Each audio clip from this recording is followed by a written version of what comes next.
بھاڑے کی فوج ہے وہ، آتے ہیں لوگوں پر ظلم کرتے ہیں، نماز نہیں پڑھنے دیتے، اور جب دیکھو فائرنگ کر دیتے ہیں، جب دیکھو مار دیتے ہیں، جب دیکھو ڈھکیل دیتے ہیں، اس طریقے سے ان کا رویہ۔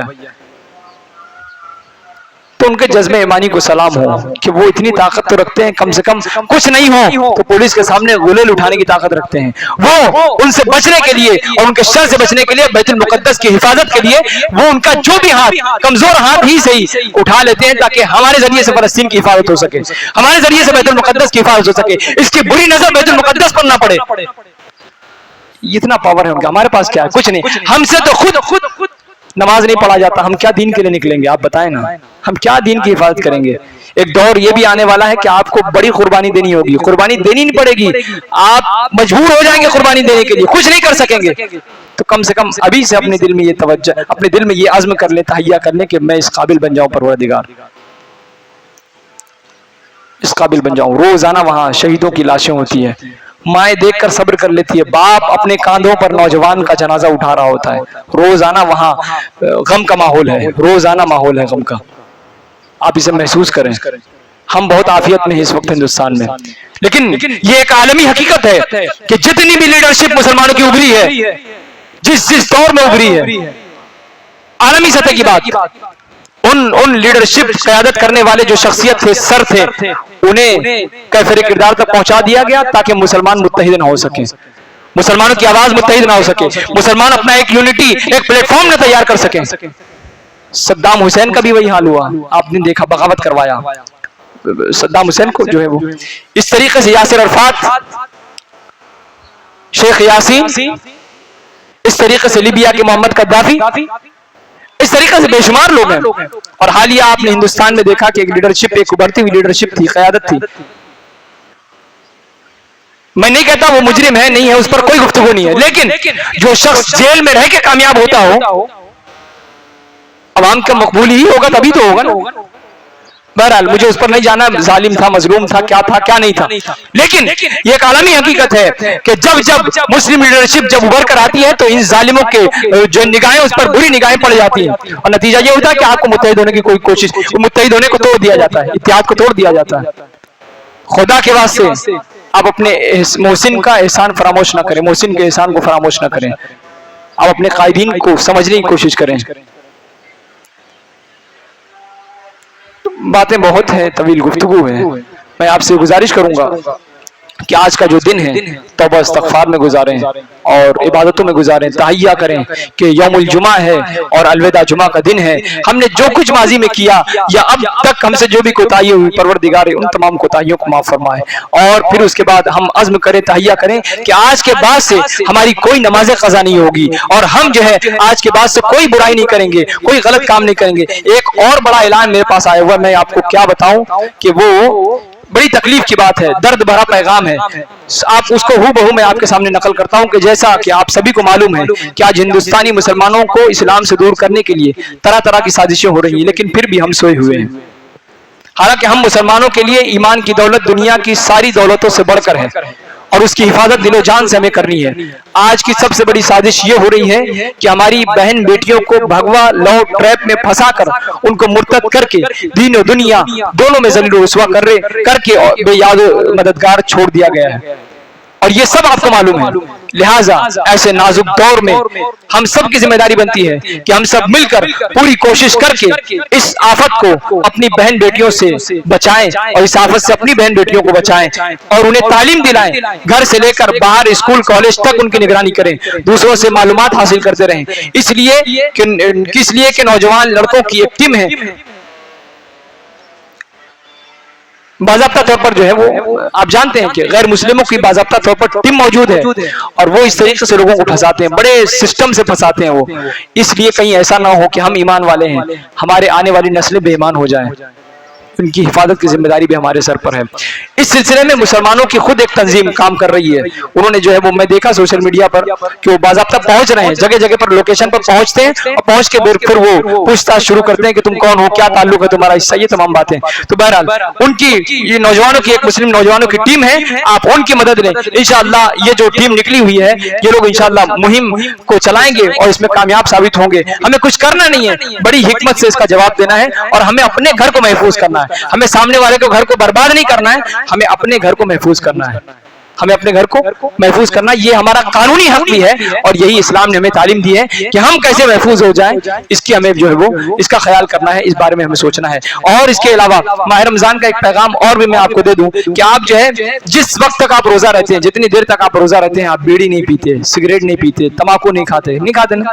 کھاتے ہیں کیا اس درمیان میں، روزے کے درمیان میں کھاتے ہیں کیا آپ؟ ارے بھائی بولیے۔ ہر 5 آدمی میں ایک آدمی میرے خیال سے وہ نشہ کرتا ہے، یہ میں نہیں کہتا، تجربے کار لوگ کہتے ہیں۔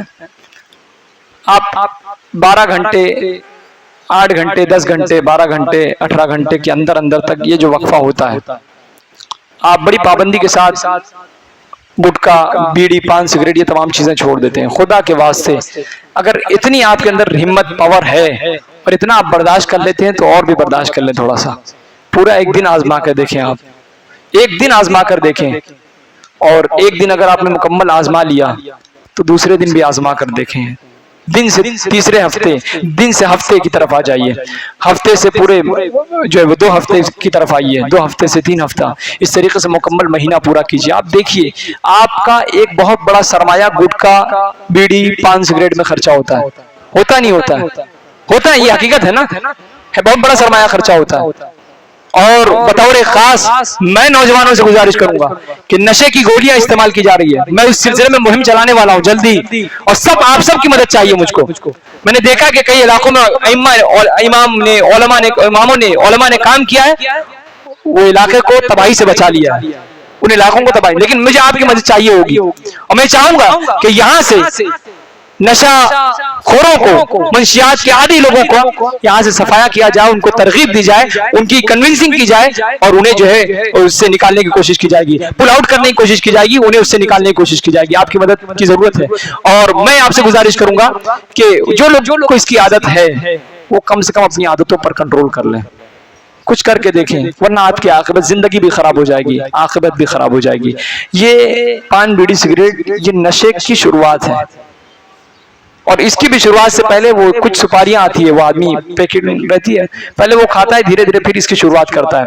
پہلے ڈائریکٹ آدمی سگریٹ نہیں پیتا، پہلے وہ جو ہے وہ شروع کرتا ہے، 1 کش 2 کش 3 کش سے جو عادت بنتی ہے، تب اس کے بعد وہ عادی بنتا ہے۔ تو آپ نے رضائے الہی کی خاطر آپ نے روزہ رکھ کر جو آپ نے یہ تمام چیزوں کو نہیں کیا، اس طریقے سے پابندی کریں۔ ماہ رمضان کا 2-3 دن، یہ جو 1 دن 2 دن جو بھی بچا ہے وہ، تو اگر اس میں آپ کو توفیق ملے تو کر کے آپ دیکھیں، اور گٹکا، پان، بیڑی، سگریٹ آپ چھوڑ دیں، اس سے آپ کی دنیا بھی خراب ہوتی ہے، بعض دفعے تو عاقبت بھی خراب ہو جائے گی۔ میں نے بہت سارے ایسے لوگوں کو آپ بھی دیکھے ہوں گے، کینسر ہو گیا، لکھا ہے اس پر ٹوبیکو کاسس کینسر۔